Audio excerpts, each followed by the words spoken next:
leading off with a delay. Ethereum is now moving to proof of stake this June. It was expected to happen.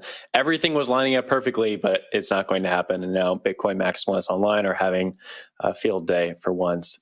So now they're going to move it probably to the fall. This also means that there's some other like tech debt is lining up for them. So they have to move something called the Ice Age, which is another contentious thing within Ethereum. This is not the story or the roadmap the Ethereum team wanted. I think there's the bigness or the hugeness or whatever word you want to use for this event is just like being seen in this timeline and all these delays. Like it's going to keep being delayed because of how much work goes into moving from proof of work to proof of stake. The analogy people use all the time is swapping airplane engines while you're in mid-flight. And it really is like that. You're swapping the underlying ticker that makes these networks chug along, and they're having to kick it down the road yet again. Christy, I want to get your take on this. Were you surprised to see this from the reporting that you guys on the tech team have been doing on Ethereum the last few months, or is this pretty much expected? I'm going to say yes and no.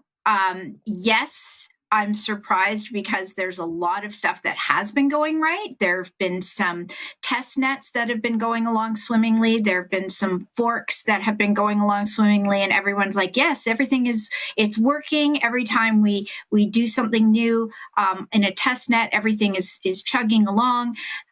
But then again, I'm not surprised because Ethereum, I mean, it's what they do.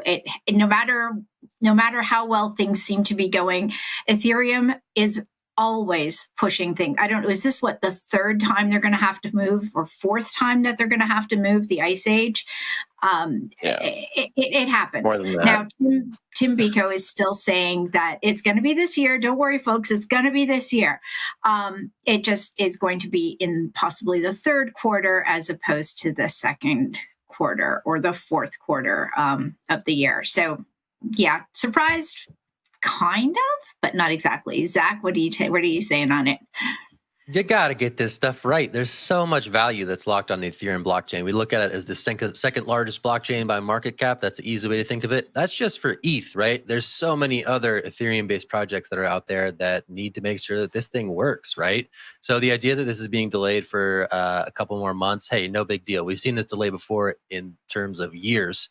And despite sort of chest thumping on Twitter from opposing tribes, this thing has to be done right, or else it's going to be potentially catastrophic for the Ethereum community. So for it to be pushed back a bit, just to make sure that, again, that engine is being swapped in correctly, makes sense.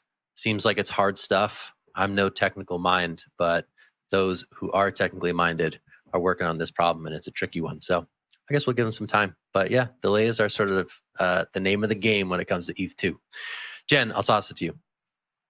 I just want to clear up some confusion for new people to the space. I've been hearing a lot of people talk about this merge and talk about gas fees becoming lower, and that's actually not the case. There is a great article on CoinDesk for anyone who wants to understand what this all means, and some of those usability problems that come with scaling are actually not going to be addressed in this update. And so I just wanted to put that out there for people who think that gas fees are all of a sudden going to decrease or disappear. That is not what's going to happen. That happens with scalability, and that takes a little bit more time. And so I would encourage everyone to go and read that article. I think it was published this morning on CoinDesk. There were multiple writers. I don't remember who they were, so I am so sorry, but it is a good one.